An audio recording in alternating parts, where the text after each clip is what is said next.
السلام علیکم ورحمۃ اللہ وبرکاتہ۔ آج کل پوری دنیا کے اندر مسلمان ایک مظلوم کی حیثیت سے زندگی گزار رہا ہے۔ چچنیا ہو، افغانستان ہو، کشمیر ہو، بوسنیا ہو، اسی طرح آپ جہاں بھی دیکھیں مسلمان ایک تنگ دستی کی زندگی گزار رہا ہے، اور مسلمان پر ہر طرف سے حملے ہیں، اور مسلمان کو ایک تنگ گالی کی طرف اس کو دھکیلنے کی ایک کوشش ہے۔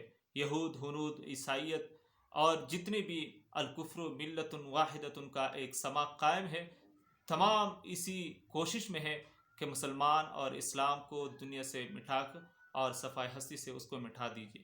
اس لیے مسلمان آج کل ایک مظلوم کی حیثیت سے زندگی گزار رہا ہے۔ اس لیے جس مسلمان کو اللہ تعالیٰ نے ایک طاقت دی ہے اور اس کی بس کی بات ہو تو اس کو چاہیے کہ دوسرے مسلمان کی خدمت کرے۔ یہ تو ایک انٹرنیشنل اور ایک عالمی بات میں نے آپ سے عرض کر دی۔ ایک ہے آپ کے اندرون خانہ، گھر ہے، پڑوسی ہے، آپ کا معاشرہ ہے، وہاں پر بھی ایک کچھ مظلوم قسم کے افراد ضرور ہوتے ہیں۔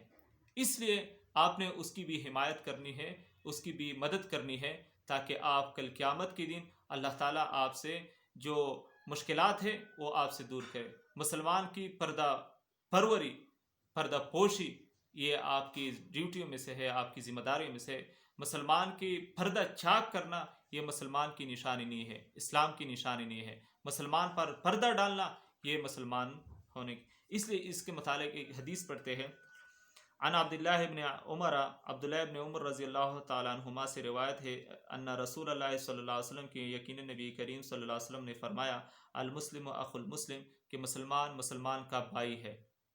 لا یظلمہ، وہ ایک دوسرے پہ ظلم نہیں کرتے، ولا یسلمہ، اور نہ چھوڑتے ہیں، یعنی مصیبت کے وقت ایک دوسرے کو نہیں چھوڑتے۔ ایک مسلمان پہ ایک مصیبت، ایک بیماری آ گئی، ایک آفت آ گئی، اس کے گھر کے اندر کوئی آگ لگ گئی، یا وہ ہسپتال میں بیمار ہے، تو یہ دوسرے مسلمان اس کی تیمارداری کے لیے جاتا ہے، یا اس کے گھر کی طرف جاتا ہے، اس کی مشکلات کو دور کرنے میں ہاتھ بٹھاتا ہے۔ وَمَنْ كَانَ فِي حَاجَةِ أَخِيهِ، اور جو لگا رہتے ہیں کسی بھائی کی حاجت میں، كَانَ اللَّهُ فِي حَاجَتِهِ، تو اللہ تعالیٰ اس کے حاجت میں لگا رہتے ہیں۔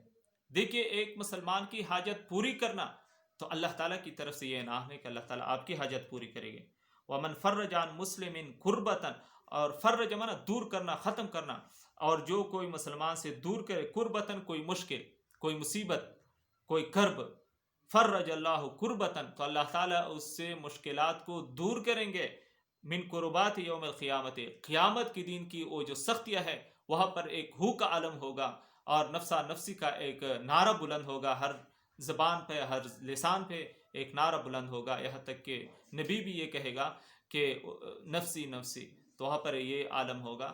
لیکن اللہ تعالیٰ جب آپ سے اس دن مشکلات کو دور کریں گے، مصیبتیں دور کریں گے، تو کتنی ہی آپ کے لیے خوشی کی بات ہے۔ من قربات یوم القیامت، قیامت کی قربات کہتے ہیں مشکلات، مصیبتیں۔ ومن ستر مسلما، اور جس نے پردہ ڈالا کسی مسلمان پر، سترہ اللہ یوم القیامت، تو اللہ تعالیٰ پردہ ڈالے گا قیامت کے دن۔ والسلام علیکم ورحمۃ اللہ وبرکاتہ۔